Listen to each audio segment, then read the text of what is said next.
Hey everyone, Gaijin Goombah here, and oh man, you guys have no idea how long I've been waiting for this day.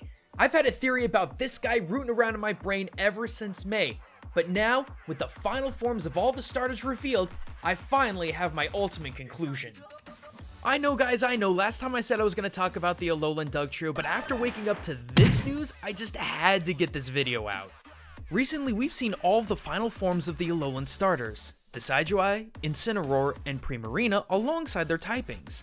Water Fairy for Primarina, which makes sense considering the whimsical design. Fire Dark for Incineroar, but come on, based on that WWE design, looks like the developers made a last minute change from fighting after noticing how sick of fire fighting starters people have become.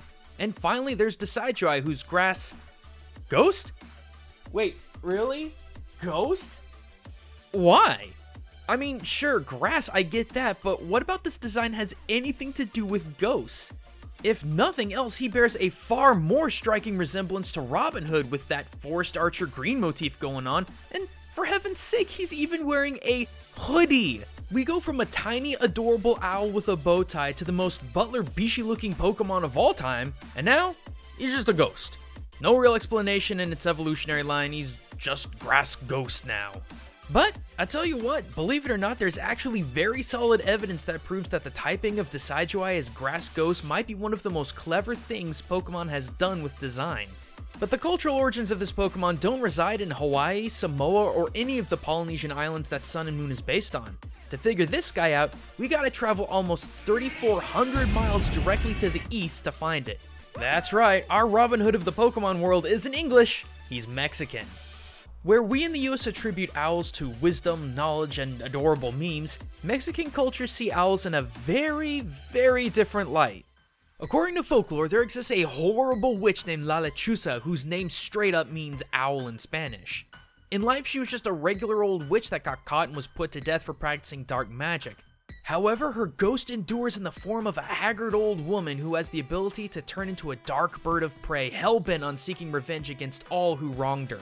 So yeah, I'll admit, that's one horrifying connection between Decidueye and its ghost type, but hey, don't look so down. That's not the only connection with Mexican folklore, ghosts, and owls. In fact, there's actually a very positive one, Santa Muerte. Now, Santa Muerte is a female folk saint recognized in Mexico and parts of the southwestern United States as a sort of personification of death. But don't let her bony appearance fool you, this lady isn't someone to be ultimately feared as she is associated with healing, protection, and safe delivery into the afterlife. I mean, yeah, Santa Muerte hasn't always had the best image. I mean, in some cases, she's connected to prostitution, drug trafficking, kidnapping, murder, and smuggling. But the Lady of the Holy Death is revered by a far more diverse group of people in Mexico. In fact, many believe that she's the 8th fallen archangel trapped in purgatory who's now trying to get back in God's good graces by performing miracles.